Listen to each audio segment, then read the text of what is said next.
김여정 제1부부장이 탈북단체의 대북전단 살포를 문제 삼으며 남북 군사합의 파기 가능성을 거론하는 담화를 발표했습니다.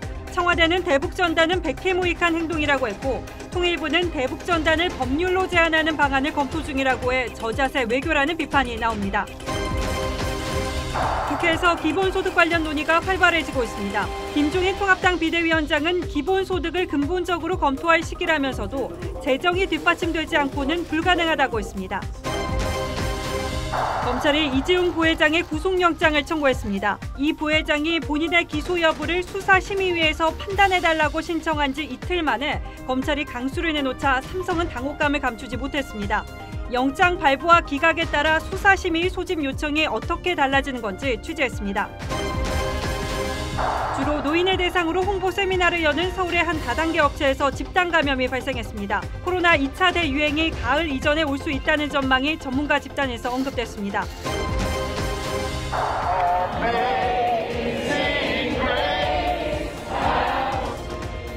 잠시 뒤 미국에서 인종차별 항의 시위를 촉발한 플로이드 추모 행사가 열립니다. 미 국방장관은 군을 동원해 시위를 진압하겠다는 트럼프 대통령에게 항명에 가까운 발언을 내놨습니다.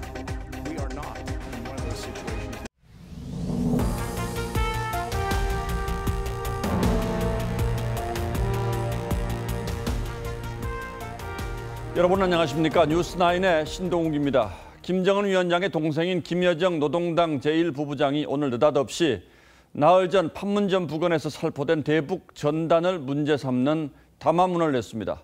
우리 정부가 적절한 조치를 취하지 않으면 9.19 군사 합의를 파기할 수 있다고 경고했습니다. 개성공단의 완전 폐쇄나 남북연락사무소 문을 닫을 수도 있다고 했습니다. 이를 두고 도발의 명분 쌓기란 해석도 있고 대화 메시지란 분석도 있습니다. 아직은 어느 쪽인지 알 수 없는데 정작 도마에 오른 건 우리 정부의 대응이었습니다. 먼저 고서정 기자가 보도합니다. 대형 풍선들이 하늘 위로 날아오릅니다. 나흘 전 탈북민 단체가 대북전단을 날려보내는 모습입니다. 김여정 제1부부장이 문제 삼은 게 바로 거기에 담긴 대북전단입니다. 대북전단에는 새 전략 핵무기로 충격적 행동하겠다는 위선자 김정은 등의 문구가 담겨 있습니다. 핵을 포기한다는 사람이 그럴 때 우리 정부라든가 통일부에서 그것에 대해서 비판 한마디 했습니까? 김여정은 오늘 본인 명의의 담화를 통해 전단 살포자들을 쓰레기로 비하하며 맹비난했습니다. 남한 정부가 대북전단 살포 등을 금지하기로 한 판문점 선언과 군사합의서 조항을 모른다 할 수 없다고 압박에 나섰습니다. 이를 방치한다면 금강산 관광 폐지, 개성공단의 완전 철거, 남북 공동연락사무소 폐쇄, 9.19 군사합의를 파기할 수 있다고 경고했습니다. 김여정의 실명 담화가 나온 건 지난 3월 2차례에 이어 이번이 3번째입니다. 어느 정도 남측이 성의를 가지고 한다면은 남북 대화 교류 협력 이런 것도 마다하지 않겠다는 그런 간접적인 메시지도 담겨. 백두혈통인 김여정이 잇따라 대남 비방의 전면에 나설 정도로 대북전단 살포가 김정은 체제에 위협이 되고 있다는 분석도 나옵니다. TV조선 고서정입니다. 김여정은 이 담화에서 대북 전단 살포를 저지할 법을 만들거나 단속에 나서라고도 했습니다. 그러나 4시간 뒤 통일부가 곧바로 응답했습니다. 대북 전단을 중단시킬 법안을 준비하고 있다고 했습니다. 곧이어 청와대도 대북 전단은 백해무익한 것이라는 반응을 냈습니다. 대북 전단 문제가 이미 오래전부터 남북관계의 뜨거운 감자였던 건 사실입니다만 우리 정부의 이런 태도 역시 생각해볼 대목이 있습니다. 이어서 박경준 기자가 보도합니다. 김여정 노동당 제1부부장의 대북전단 비난 담화 8시간 만에 청와대 관계자는 대북전단은 백해무익하다며 안보에 위해를 가져오는 행동에 대해 정부가 단호히 대응할 것이라고 했습니다. 원색적인 막말로 우리 정부를 공격했지만 청와대는 유감 표명도 없이 김정은 정권의 도발을 지적한 전단 살포만 문제 삼은 겁니다. 통일부도 대북전단 살포 중단을 촉구했습니다.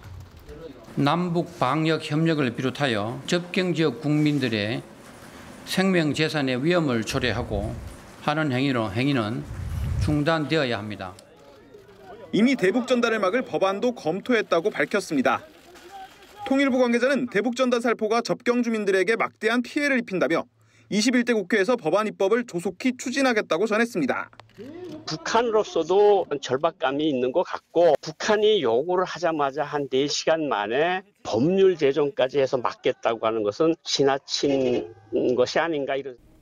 지난달 GP 총격도발 당시 침묵했던 정부가 북한의 비난 담화에는 즉각 반응하면서 북한을 지나치게 의식한 저자세가 아니냐는 지적도 나오고 있습니다. TV조선 박경준입니다. 예, 다음 뉴스로 가보겠습니다. 모든 국민이 인간다운 삶을 살 수 있도록 정부가 일정 금액을 무조건 지급하는 제도를 기본소득 제도라고 합니다. 지난 2017년 핀란드에서 처음으로 도입됐습니다. 그런데 김종인 미래통합당 대표가 연일 이 기본소득 얘기를 하고 있습니다. 통합당 내부에서도 이미 다양한 논의가 진행 중인 것으로 알려졌습니다. 하지만 문제는 엄청난 재원입니다. 우리 경제가 감당할 수 있는 제도인지는 그래서 아직도 미지수입니다. 통합당이 민주당에 앞서 이 이슈를 선점하겠다는 뜻으로 보입니다만 과속 우려가 나오자 김 위원장이 오늘은 살짝 한 발 물러섰습니다. 이채림 기자가 보도합니다. 김종인 비대위원장은 오전에 열린 비대위 회의에서 기본소득 검토를 공식 언급했습니다. 기본소득 문제를 근본적으로 검토할 시기가 아닌가 생각을 합니다. 어제 물질적 자유가 중요하다고 강조한 데서 한 발 더 나아간 겁니다. 당장 민주당 이원욱 의원은 증세 없는 기본소득은 불가능하다며 여야정 추진위를 설치해 논의하자고 제안했고 중진들도 가세했습니다. 논의는 불가피할 거라고 콧물이 터질 겁니다. 그러자 김 위원장은 오후 들어 기자회견을 자청해 재정이 뒷받침되지 않으면 불가능하다며 한 발 물러섰습니다. 3차 추경까지 가면서 지금 적자 재정의 상황으로다가 치닫고 있는데 기본소득을 갖다가 뭐 당장에 할 수 있다고 생각하는 건 환상에 불과하다고만. 김 위원장의 기류 변화는 당내 반발을 감안한 속도 조절로 보입니다. 1인당 GDP가 8만 달러를 넘는 스위스에서도 4년 전 기본소득제 도입이 국민투표로 무산됐습니다. 우리도 이제 막 논의가 시작됐지만 여야 모두 재정 부담 탓에 신중한 분위기입니다. TV조선 이채리입니다.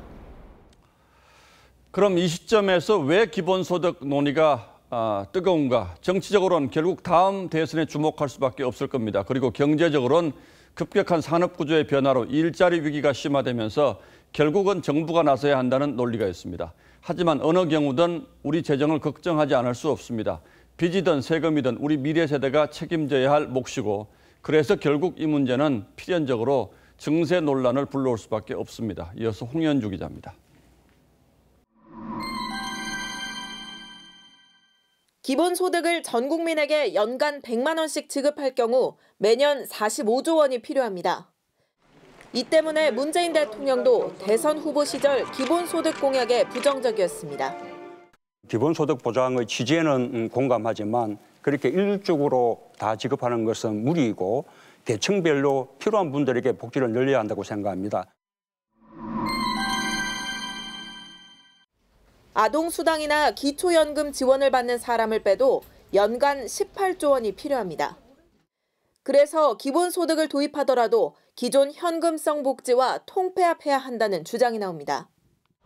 증세 없이는 재원 마련이 어려운 만큼 사회적 합의도 필요합니다. 기존의 복지제도 또는 경제 여러 가지 조세 감면 재정제도를 개혁을 해서 그 돈을 마련할 건지 논쟁을 해야 될 과제가 많기. 학계에선 기본소득이 근로 의욕을 떨어뜨려 경제 체질을 약화시킬 수 있다는 우려도 나옵니다. 지금처럼 재정 지출이 확대되면 머지않아 나라 빚이 1,000조 원에 육박할 거란 우려가 나옵니다. 기본소득 논의가 2년 뒤 대선을 겨냥한 선심 정책으로 흐르는 걸 경계해야 할 이유입니다. TV조선 홍현주입니다. 검찰이 이재용 삼성전자 부회장 등 삼성의 주요 임원진에 대해서 구속영장을 청구했습니다. 이 부회장이 기소 타당성을 외부 전문가가 판단해달라며 수사심의위원회 소집을 신청한 지 이틀 만입니다. 삼성의 반격에 검찰의 재반격이 이어지는 지금 상황 어떻게 봐야 할지 한송훈 기자의 보도를 먼저 보시고 이어서 자세히 풀어서 설명해 드리겠습니다. 검찰이 구속영장을 청구한 사람은 이재용 부회장과 최지성 전 부회장, 김종중 전 사장 등 3명입니다. 이 부회장 등에게는 자본시장법상 위반 등의 혐의가 적용됐습니다. 김 전 사장에게는 위증 혐의가 추가됐습니다. 검찰은 삼성물산과 제일모직의 합병과 삼성바이오로직스의 회계 변경 과정이 이 부회장의 경영권 승계를 위해 불법으로 진행됐다고 보고 있습니다.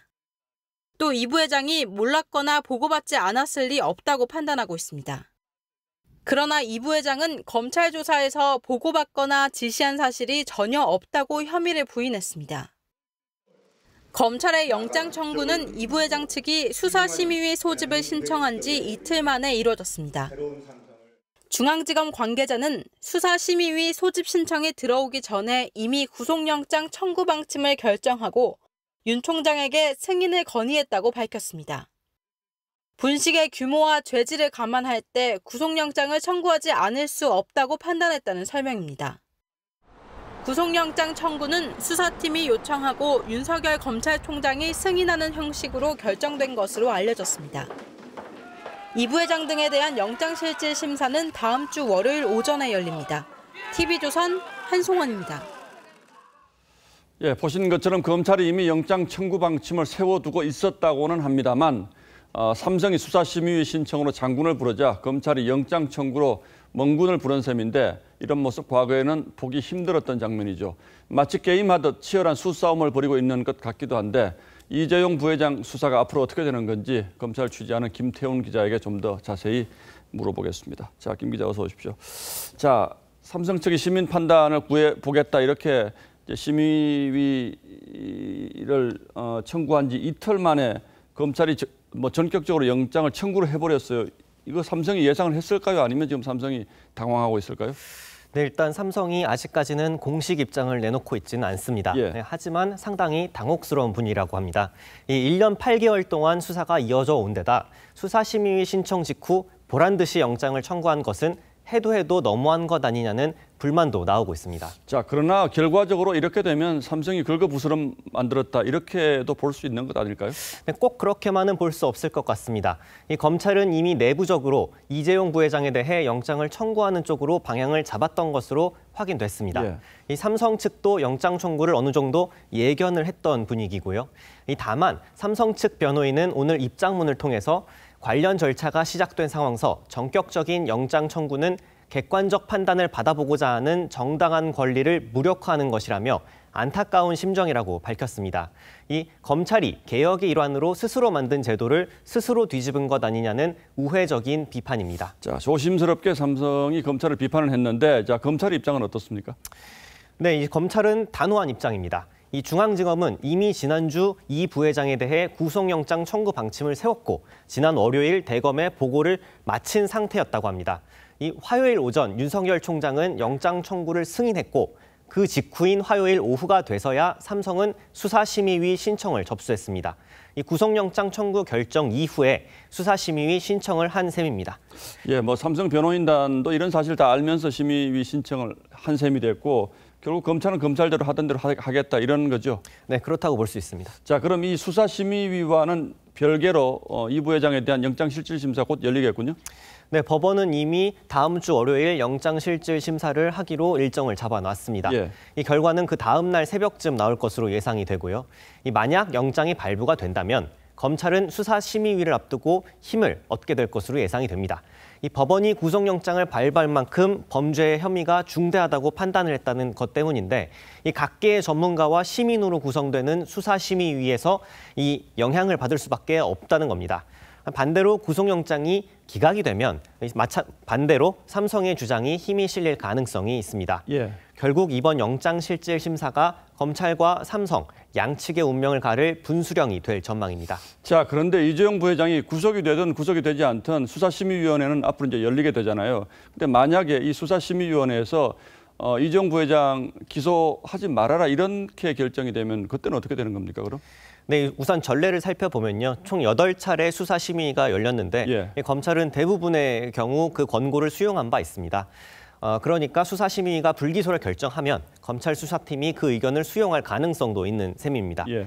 다만 이 수사심의위의 권고는 권고일 뿐이지 강제성이 없는 거고요. 예. 그리고 현재 검찰이 반드시 따를 필요는 없는 거죠. 그렇기 때문에 지금 현재 구속영장을 청구할 정도로 수사 의지가 강한 검찰이 이 불기소 권고에도 이를 약간 좀 밀어붙이면서 기소를 밀어붙일 가능성도 있다고 생각합니다. 아, 그렇군요. 그러니까 이게 앞으로 여러 가지 변수가 있군요. 이재용 부회장이 구속될 것인가 안 될 것인가, 또 수사심의위원회가 기소하라 그럴 건지 말하라 그럴 건지, 검찰이 그 권고를 받아들일 건지 받아들이지 않을 것인지, 이런 여러 가지 변수들이 복잡하게 섞여 있는 이런 양상이다. 좀 이렇게 봐야 되겠군요. 네, 그렇습니다. 예, 김태훈 기자 잘 들었어요. 예.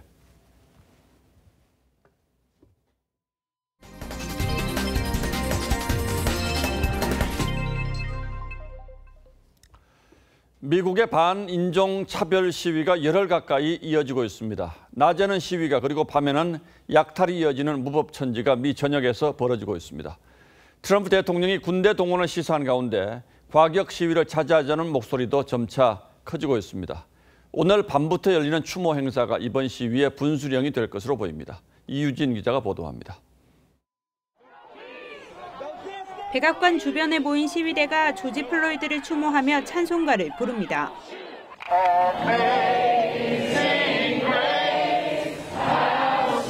숨진 플로이드의 어린 딸은 아빠 친구이자 전직 NBA 선수인 스티븐 잭슨의 목마를 타고 소리를 지릅니다.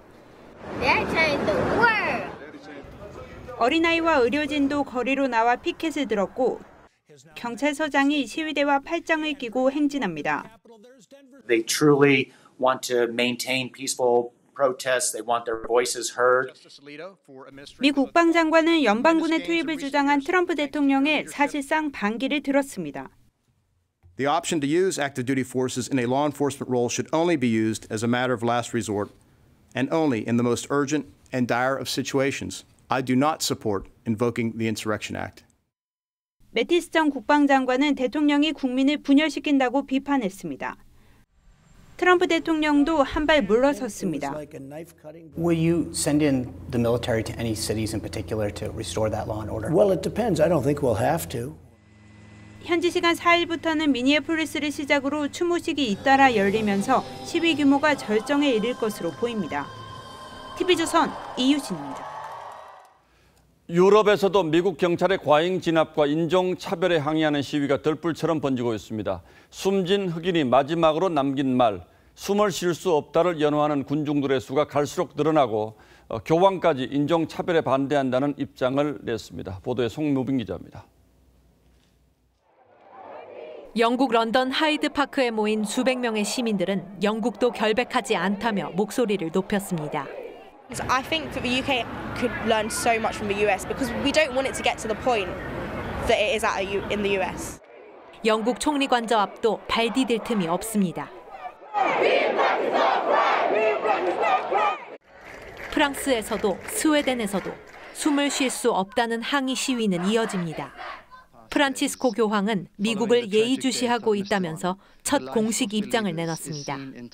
Non possiamo tollerare né chiudere gli occhi su qualsiasi tipo di razzismo o di esclusione. 각국 정부도 시위에 지지를 보냈습니다. 영국 보리스 존슨 총리는 플로이드의 죽음을 충격적이고 용서할 수 없는 일이라고 했고, 독일 정부는 인종차별에 맞서겠다고 했습니다.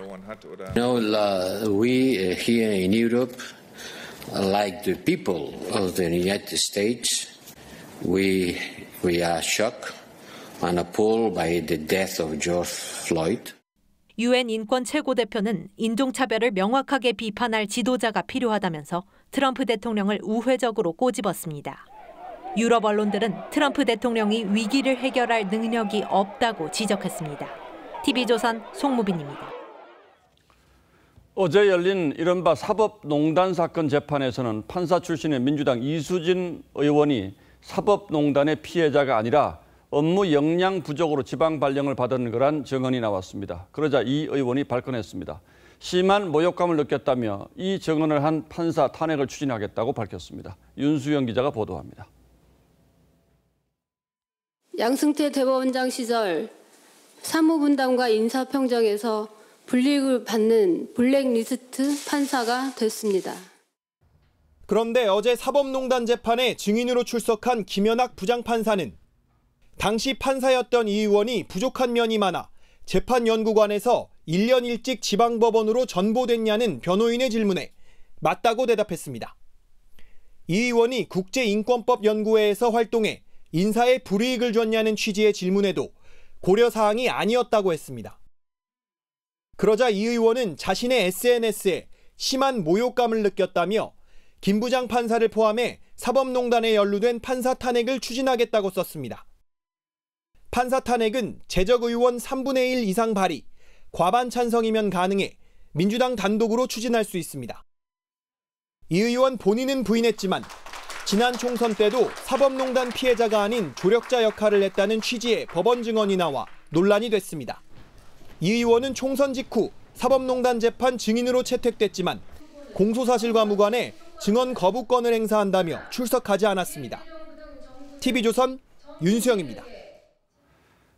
더불어민주당이 당론으로 추진 중인 특별법에는 5.18 민주화 운동을 비방하거나 왜곡하면 징역 7년까지 처하게 돼 있는데 이걸 두고 과잉 입법 논란도 일고 있습니다. 물론 취지는 이해합니다만 다른 명예훼손 처벌과 비교해서 형평이 맞지 않고 표현의 자유를 침해할 수 있다는 문제 제기도 있습니다. 최원희 기자가 보도합니다. 더불어민주당이 당론으로 추진 중인 5.18 왜곡 처벌법. 5.18 민주화 운동을 비방하거나 왜곡할 경우 7년 이하의 징역 또는 7천만 원 이하 벌금에 처하는 내용이 담길 예정입니다. 하지만 형법상 명예훼손은 5년 이하의 징역인데도 5.18의 경우에만 더 엄하게 처벌하는 건 형평에 어긋난다는 지적이 나옵니다.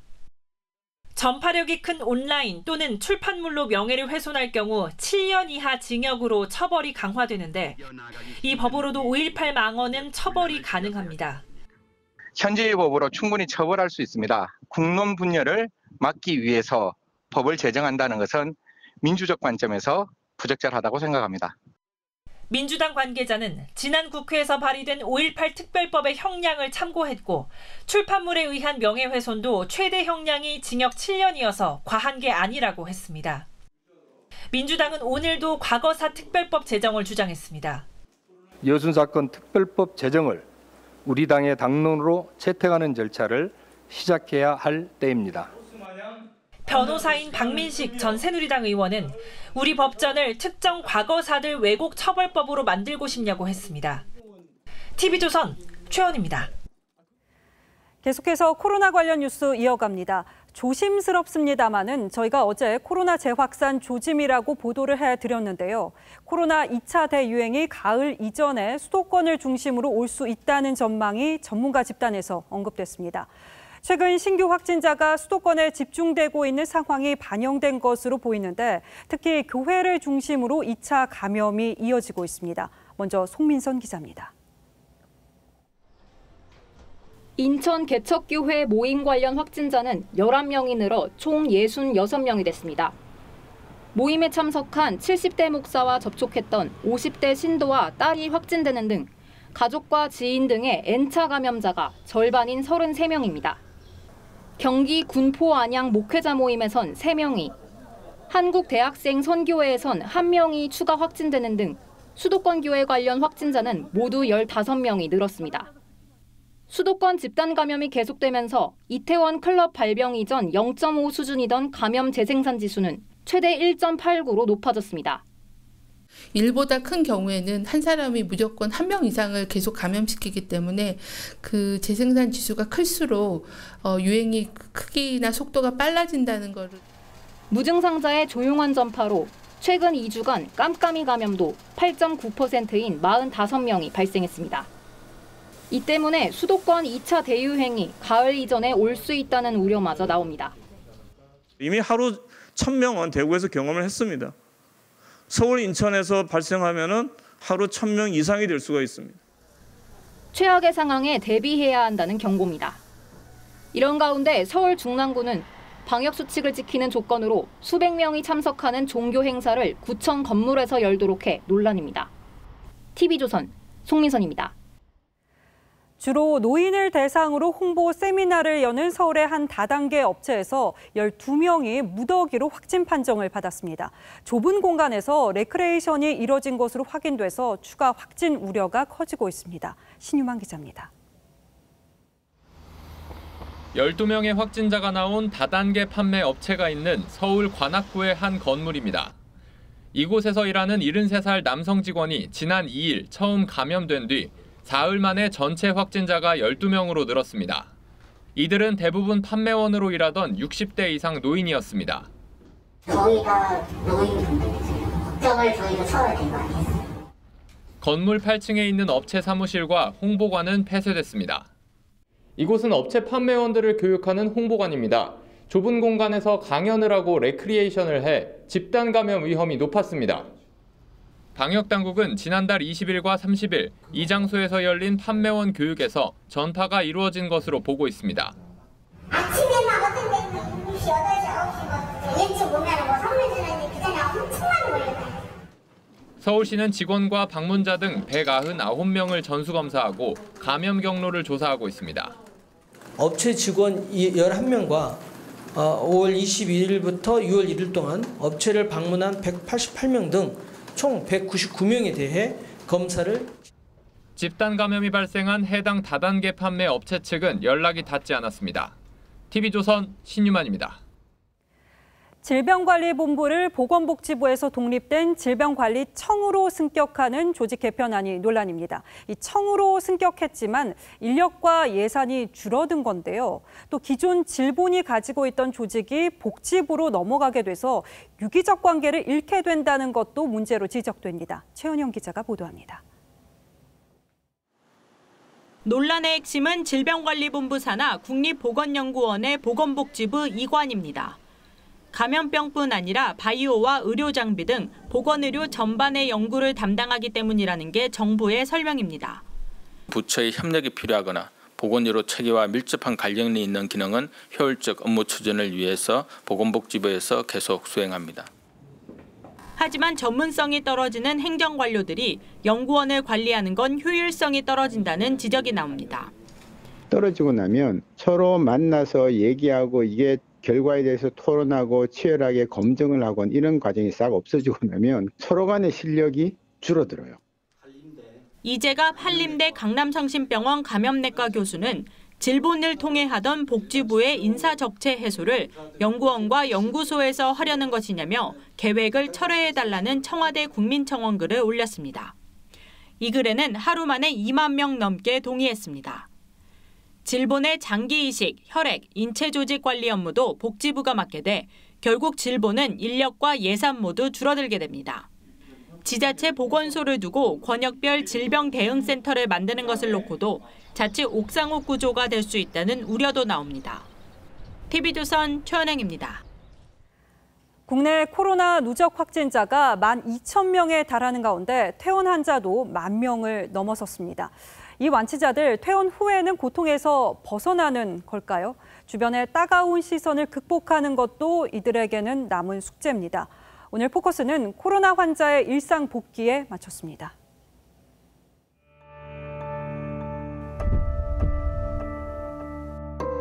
터키에 교환 학생으로 갔던 이정환 씨.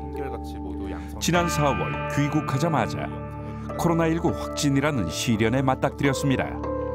병원에 입원하고 첫날부터 한 열흘 동안 진짜 죽는 줄 알았어요.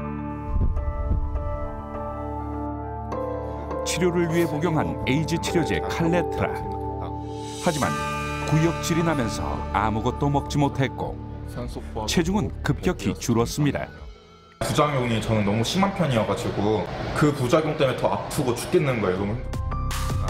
무려 57일간 이어진 코로나와의 사투.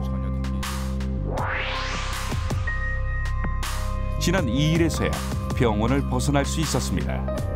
하지만 끝이 아니었습니다. 다시 시작된 자가격리. 재확진의 두려움을 나는 채 2주를 더 버텨야 했죠. 본인이 겪은 코로나의 경험을 공개한 24살의 청년 이정환 씨. 젊다고 코로나로부터 안전한 건 아니라고 경고합니다. 코로나라는 게 그 누구든지 걸릴 수 있다는 게 약간 무서운 것 같아요. 20대든 30대든 누구나 코로나에 걸리면 진짜 치명적인 고통을 겪을 수 있고 코로나를 알았던 사람들도 경험해보지 못한 통증이라고 말합니다. 등이 엄청 아프대요. 확실히 체력은 고갈된 것 같아요. 하지만 정작 두려운 건 따로 있습니다. 확진자라는 이유만으로 쏟아질지 모르는 사회의 따가운 시선. 결국 자가격리 장소도 인적이 드문 한적한 시골로 찾았습니다. 감염 경로를 놓고 쏟아지는 비난도 견뎌야 하지요. 왜 해외에서 들어오냐, 뭐 이런 식으로 너희 편할 때는 뭐 해외에 있고 너희가 불편하면 입국하는 건 또 뭐냐 이런 식으로. 평생 겪기 힘든 고통을 이겨낸 퇴원 환자들. 다시 상처받지 않고 일상으로 돌아가길 기대하고 있습니다. 뉴스9 포커스였습니다. 네, 앞서 보셨듯 코로나 확산세가 계속되고 있는데 기온도 점차 오르고 있어서 걱정입니다. 오늘 대구가 35도까지 오르는 등 일부 남부지방에 폭염특보가 내려졌습니다. 마스크 쓰고 방호복 입은 의료진의 수고와 고통이 배가 될 것 같은데 실제로 방호복 속 온도는 37.5도까지 올랐습니다. 이심철 기자입니다. 대구의 한 보건소 선별진료소입니다. 감염을 막기 위해 머리에서 발끝까지 방호복을 입은 의료진들이 바쁘게 움직입니다. 방호복 속 온도는 37.5도, 말 그대로 찜통입니다.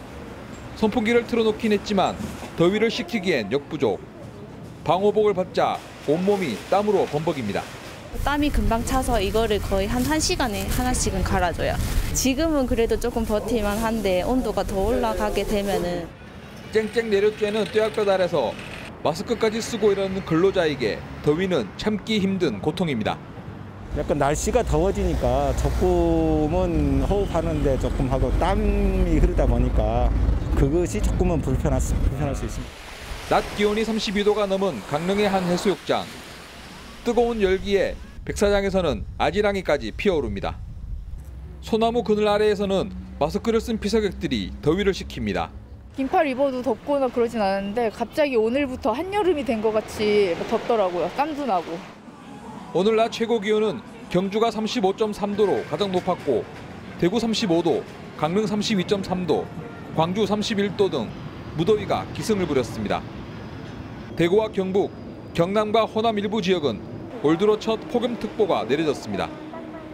이번 더위는 내일까지 이어진 뒤 주말부터는 한풀 꺾이겠습니다. TV조선 이심철입니다.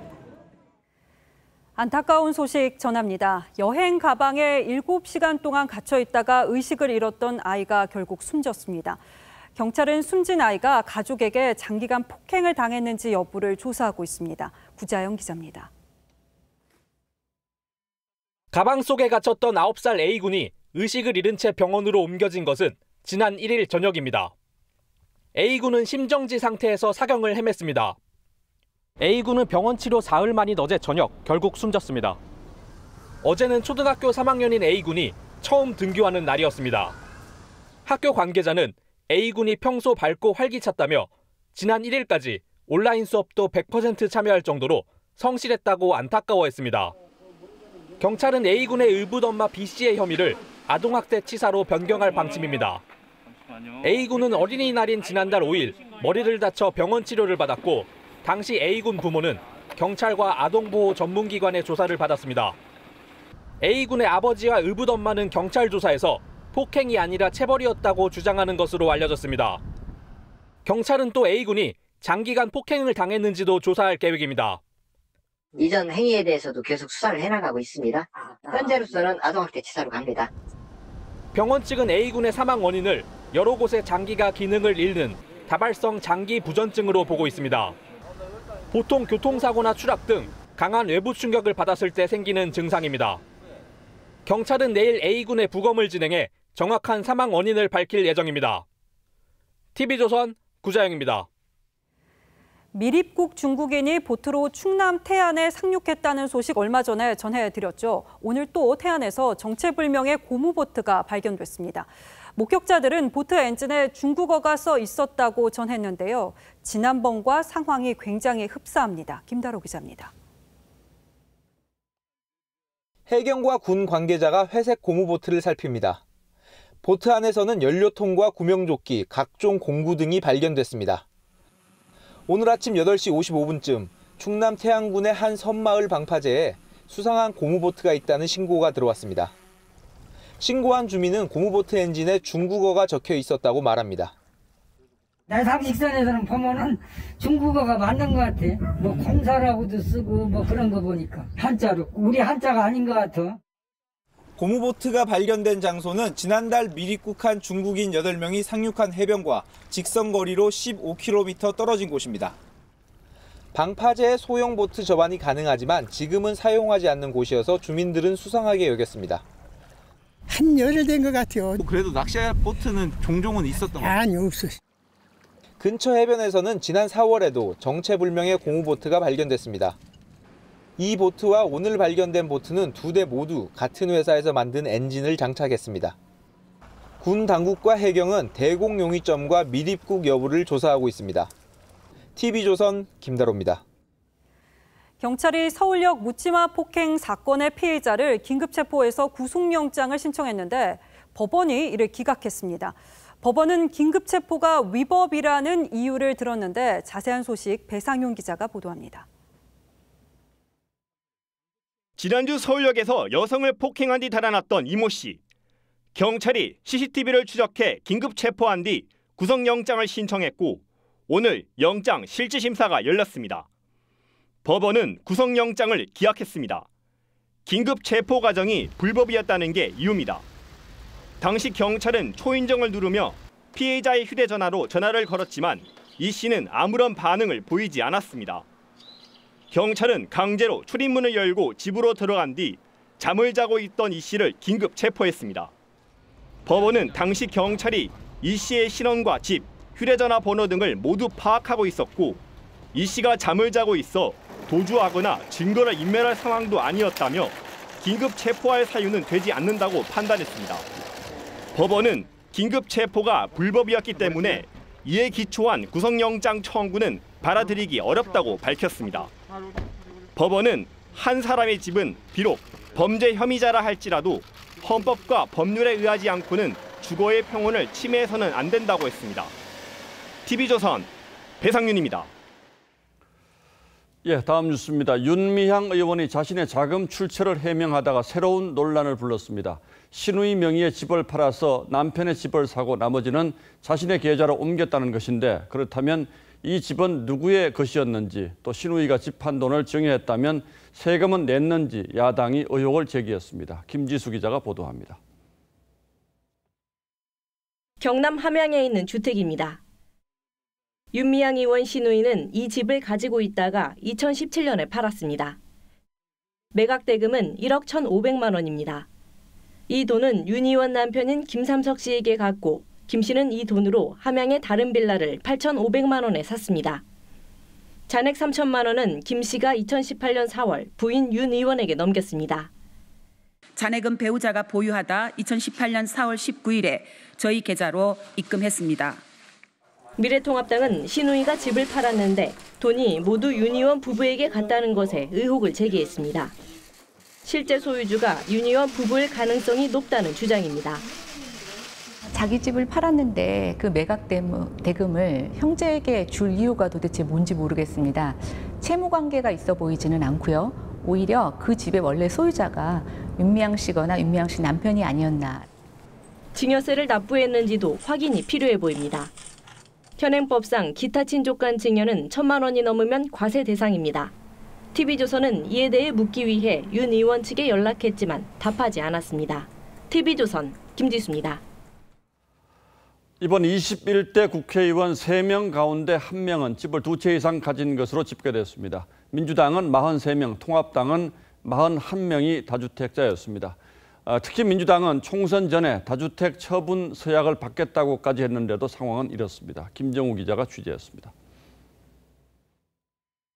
모든 민주당의 후보자들이 집을 재산 증식 수단으로 삼지 않겠다고 약속하고 거주 목적 외에 주택을 처분할 것을 서약할 수 있도록. 민주당은 총선에 앞서 지역구 공천 신청자들에게 실거주 1주택 외엔 팔겠다는 서약을 받는 계획을 세웠습니다.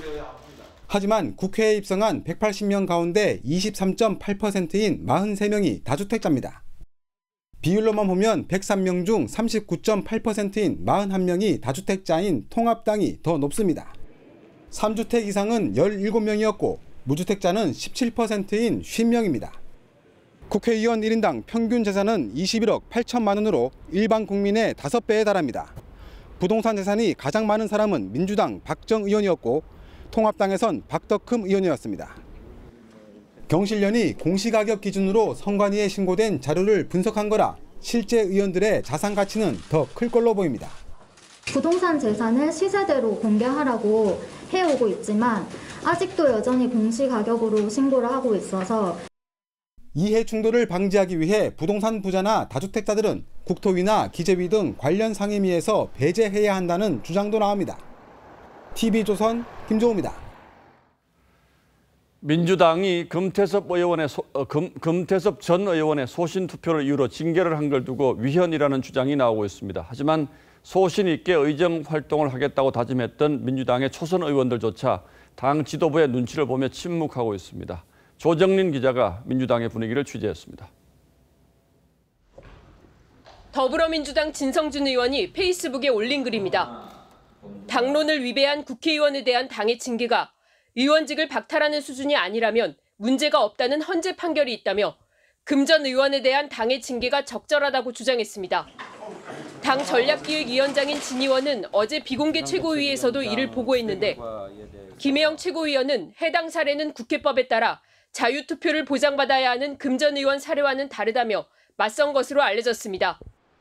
적절성 논란이 커지고 있지만 초선 의원들은 나서지 못하고 있습니다.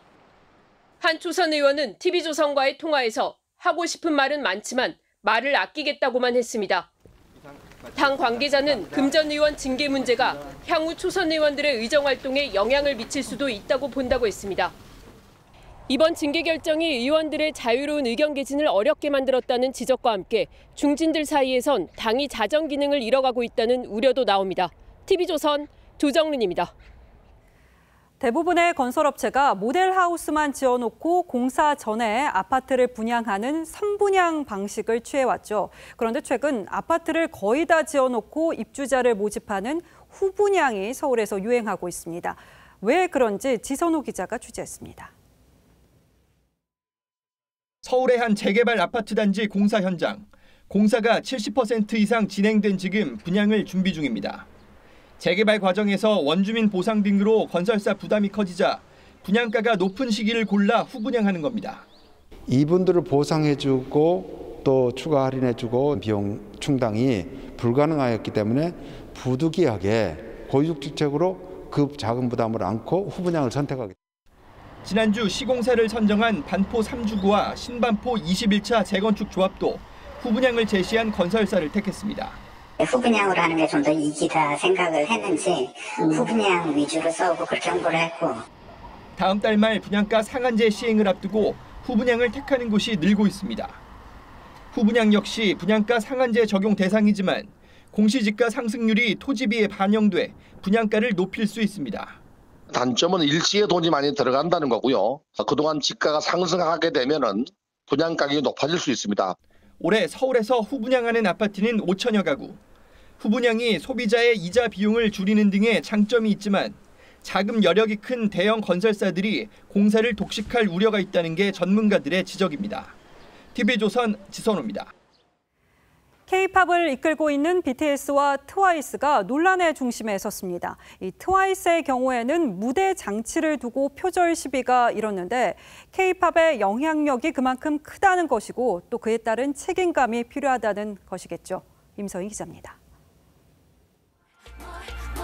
지난 1일 공개된 걸그룹 트와이스의 신곡 More and More. 국내외에서 폭발적인 관심을 받았지만 이내 표절 논란에 휩싸였습니다. 멤버들이 춤추는 장면 뒤에 알록달록한 아치 조형물이 한 미국 설치미술가의 작품과 비슷하기 때문입니다. 이 작가는 트와이스가 내 조형물을 표절해 뮤직비디오를 만들었다며 노골적인 저작권 침해라고 주장했습니다. 트와이스 소속사는 뮤직비디오 제작사의 원작자와 대화로 해결할 수 있도록 요청했다며 재발 방지에도 힘쓰겠다고 밝혔습니다.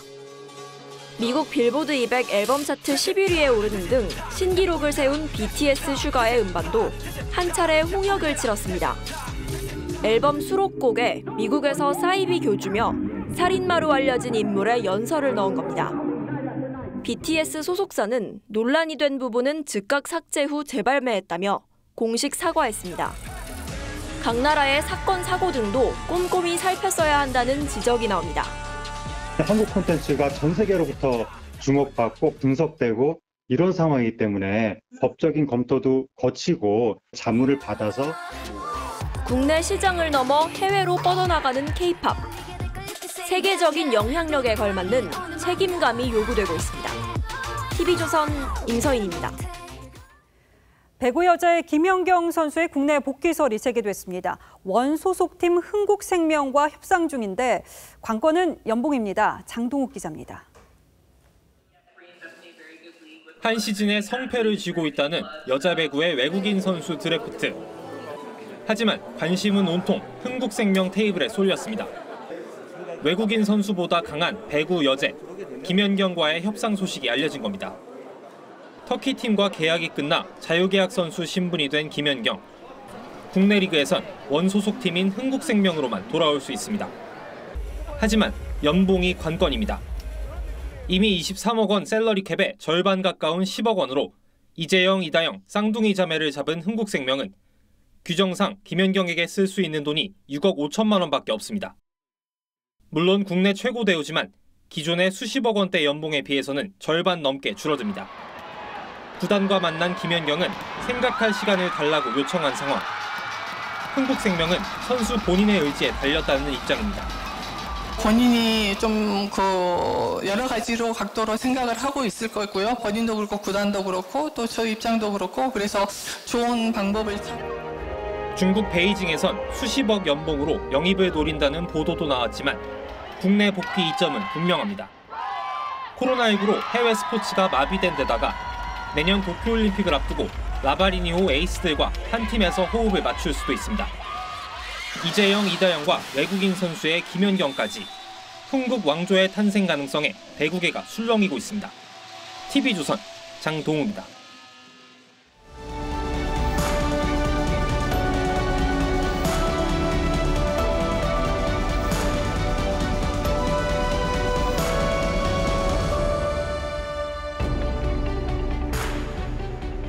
워싱턴의 미 의회 의사당 로툰다울은 모든 방문객이 거쳐가는 곳입니다.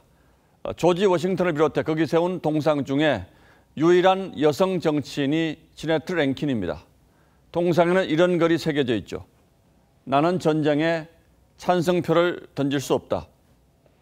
1941년 일본이 진주만을 공격하자 미국이 들끓었습니다. 루스벨트 대통령은 의회에서 격정적인 연설을 하며 대일 선전포고를 승인해달라고 했습니다. 예상대로 상원은 만장일치로 가결했지만 하원은 아니었습니다. 388대 1, 단 하나 반대표를 던진 사람이 평화주의자 랭킨이었습니다. 온갖 비난이 쏟아지자 그는 이렇게 말했죠. 민주주의란 만장일치가 있어서는 안 되는 정치제도입니다. 그의 반대표는 미국 정치사를 빛낸 역사적인 한 표로 남았습니다. 금태섭 전 민주당 의원 징계 파문이 위헌 논란으로 번지고 있습니다.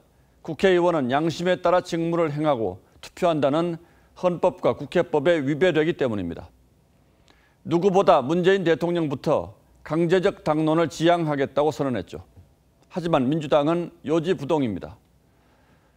이해찬 대표는 강제 당론은 반드시 관철해야 한다고 했습니다. 와중에 금 전 의원의 소신을 찬양하다가 갑자기 이기적이고 표리부동하다고 공격하는 의원까지 나왔습니다. 당내 이견을 원천 봉쇄하는 금태섭 징계가 신호탄이라도 되듯 거대 여당의 독주가 시작됐습니다. 당장 국회를 단독 개원해서 18개 상임위원장을 독식하겠다고 합니다. 이른바 역사 바로 세우기 법안도 쏟아내고 있습니다. 하지만 역사적 평가가 제대로 이루어지지 않은 사건들이 포함된 법안이 상정되면 극심하고 불필요한 역사 논쟁과 이념 전쟁을 유발할 것이 명약관화하다. 다름 아닌 광주 시민단체 협의회가 역사 왜곡 금지 법안 철회를 촉구하며 낸 성명입니다. 민주당 법안 중에는 무리한 판결을 내리는 판사를 처벌하자는 것까지 있습니다. 이해찬 대표는 총선 직후 당선인 전원에게 편지를 보내서 국민 앞에 겸손하라고 했습니다. 과거 열린우리당이 과반 승리에 취해 국민을 외면하고 우리 생각만 밀어붙였다가 나락으로 떨어진 것을 잊지 말라고 했습니다. 2달도 안 돼 그 경고를 스스로 내던진 민주당은 그렇다면 지금 어디로 가고 있는 걸까요? 6월 4일 앵커의 시선은 함께 가야 멀리 간다 였습니다.